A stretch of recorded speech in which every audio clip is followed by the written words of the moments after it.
Hello and welcome. A few months back, Pierce Brosnan put up his Malibu home for $100 million. So instead of looking for another $100 million home, we're looking for $2 million homes in all 50 states. And kind of how it works is we look for the range 1.5 to $2 million.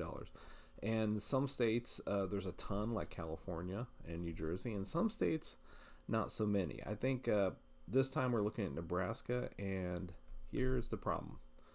For that price range, those are all the houses. So, um, so it might be Nebraska just has better prices on their houses, or maybe they just don't have that many houses to go.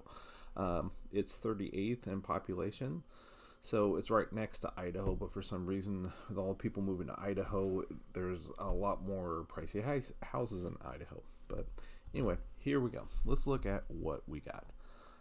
First up, so this one is just it's located in Omaha on the eastern side of Nebraska. A lot of these are around Omaha, and it's just you can tell it's been kind of empty for a while, and some of it just kind of reminds me of a ghost house in a way. It just is lacking. I know pale stuff's very in right now, but this is almost too pale. So it's I don't know, a little bit dated for what it is. But it's a big house. And it's got, this little play lake you can play on and a boat dock. So anyway, next up.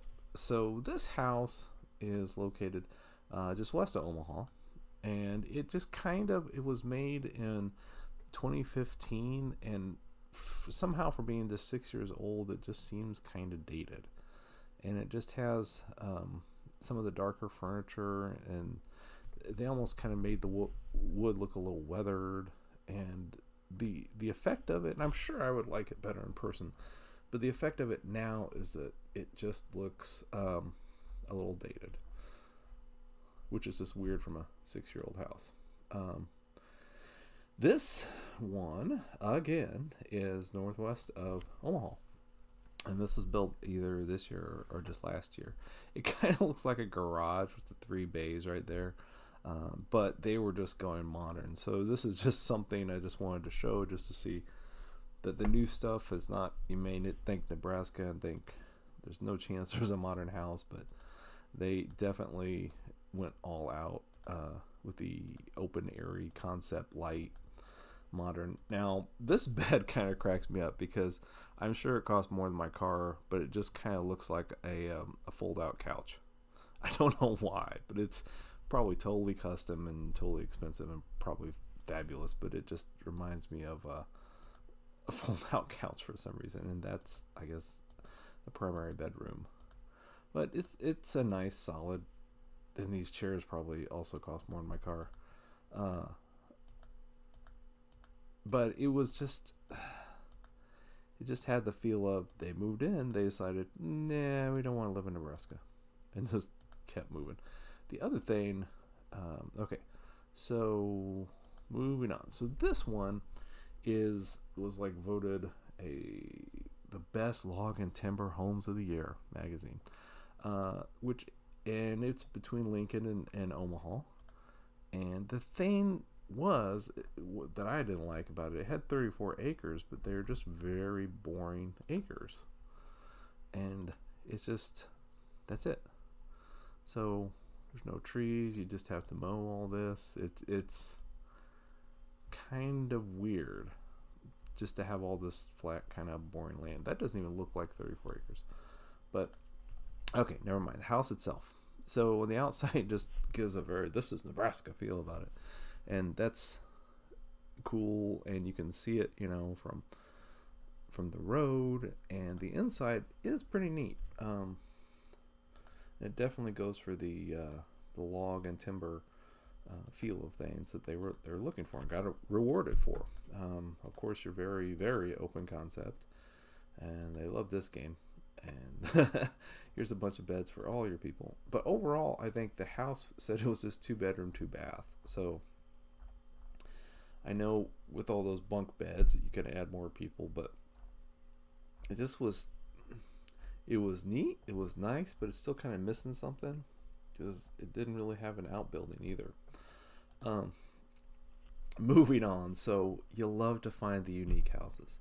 So this is north of Omaha along the, I think that's the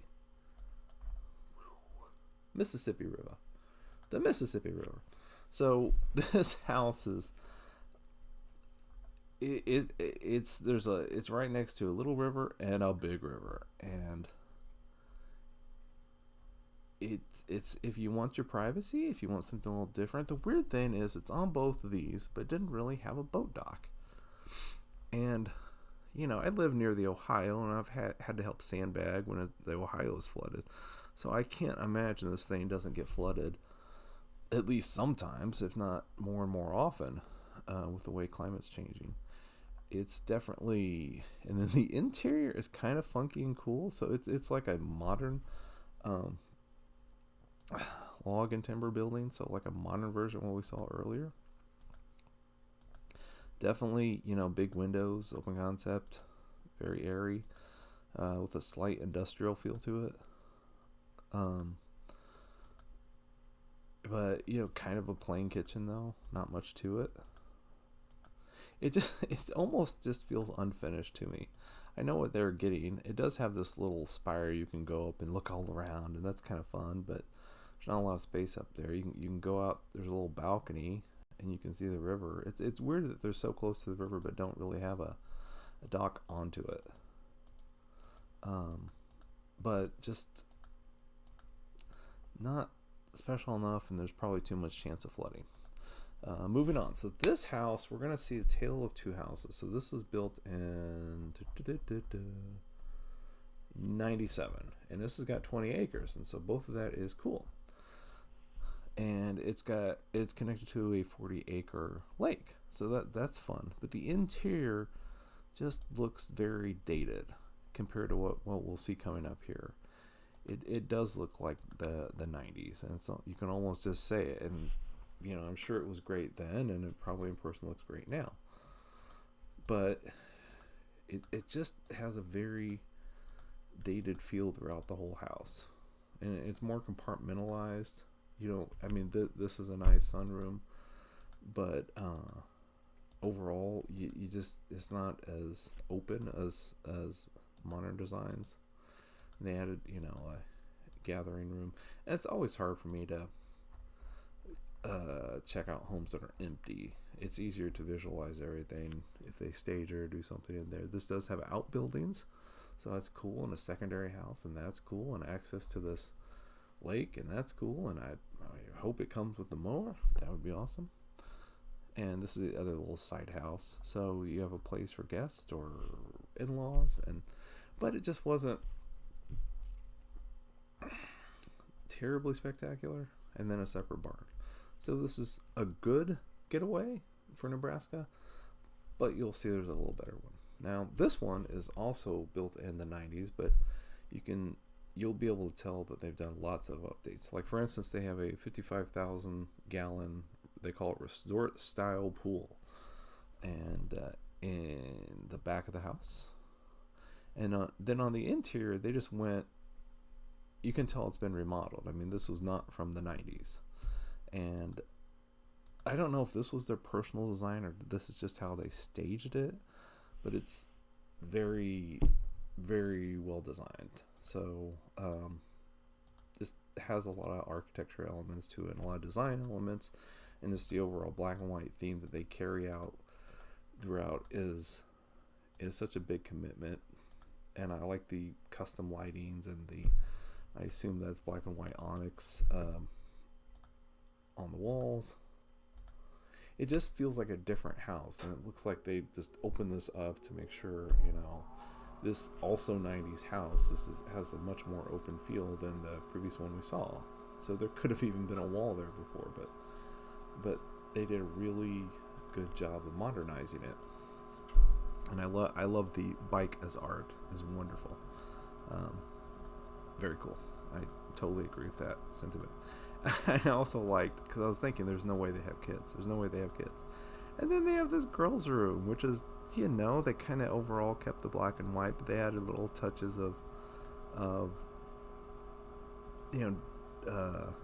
pink in there, and so that was a nice, I guess, for them, a concession. Oh, the big sawmill next to that's kind of weird, but as we have our heater kicking up, because I do not live in a $2 million house. And then they added some wood in the downstairs area. So overall, it was a good house. It just does not, they did a great job of remodeling it. Oh, and my favorite is like, I like to know how a house looks with 2 Lamborghinis, for me, because that's very important. But they only had pictures of 1 Lamborghini, so I really don't have a feel of the size of the garage, so it really doesn't help me at all. So if they're going to do it, I really wish next time they'd buy a separate Lamborghini, so I would know, because that's not helpful at all. So here we go. So the number 1 house was this one, and it's not nearly as spectacular as the house, but I love the land. It's located southwest of Omaha. The previous one was west of Omaha, so this is southwest of Omaha. So you're still close enough to get into Omaha, and you're on your way to Lincoln if you want to go to Lincoln. It's just this one had such a nice land to it. So if you want the Nebraska, see, it's actually got both these plots. So you go up here, you have these, you have that pond, you have all this. So you have trees, you have ponds, you have open areas, it's got a big path going somewhere, another road, you have all this stuff that you could set up your own hiking trail, your own motocross trails, whatever. This is a very fun land with lots of possibilities. And when I think more of Nebraska, I think about getting away from it, and that definitely falls into play. The house itself, it was all right. It did not have a pool. It did not have a 55,000 gallon pool. But it did have a lot of outbuildings that you could have, workshops, or store cars, or store RVs, or just huge barns and outbuildings. It had something for, I believe those were chickens. It had a little bitty lake to it, so you could get out and just kind of float, get your pontoon or whatever, and just float. Great lands. So I think that's it. It had a big area for a garden and a windmill. It was just kind of and then you see the interior, and I knocked the one house for being dated, and this is totally dated. But if you're trying to get under $2 million, you'd still have $440,000 if you wanted to update the interior to something more flashy. You could do that, or put in a pool. So it had an internal workshop. So it was just overall, there you go. I don't know, not the flashiest house, but I think location is everything, and that house just had a lot of land, a lot of opportunities to do something you can't do anywhere else. I kind of like that, to have those properties that you can only get in a certain state or a certain place. So anyway, hope you enjoyed. Have a good day or night wherever you are. Take care.